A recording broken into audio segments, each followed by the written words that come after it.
Welcome back to 5 Minute Friday. I'm so glad you're here with me today. And one of our viewers wrote in and they said, Pastor, why did Elisha burn up, get rid of all his yoke of oxen? Why did he just deny everything?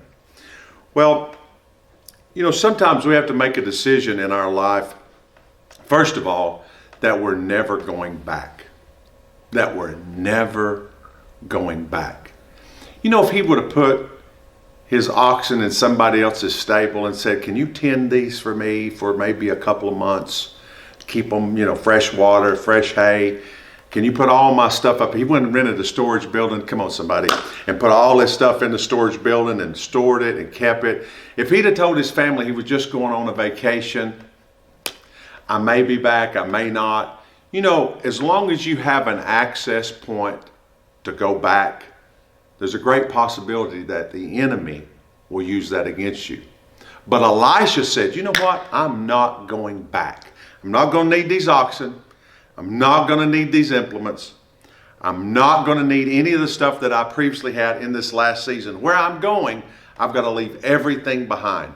I think when you are going to see a double portion of an anointing or a mantle that's on someone's life, you have to really let go of everything in your past. So he kissed his family goodbye. He got rid of the oxen. He got rid of everything he had. And he said, you know what? I'm cutting off all the resources that I have in yesterday. In other words, he was going to go all in. I encourage you today, go all in. Find that passion, find that heart, and burn up every previous avenue to what was in your yesterday where you don't have the opportunity to go back. If something aggravates you, you're probably called to it. And I've said this about myself many times, everything aggravates me.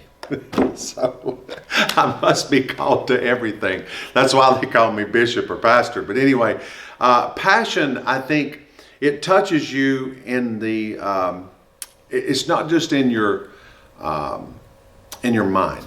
It's not just a decision you make. It's something you can't undecide. Passion is something you can't undecide. What do I mean? I told many people in my life, when they come to me and say, Pastor, I'm called to, or I have a passion for. I've actually told people, no, you're not.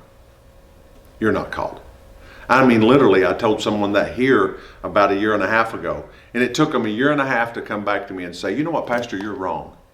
And I said, well, I'm glad to hear you say that, because you may actually be called to it if you have enough gumption to come tell me that I'm wrong.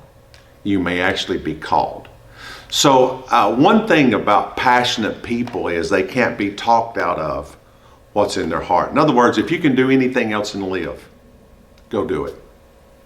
If you say, I'm called to do something, go see if you can do something else.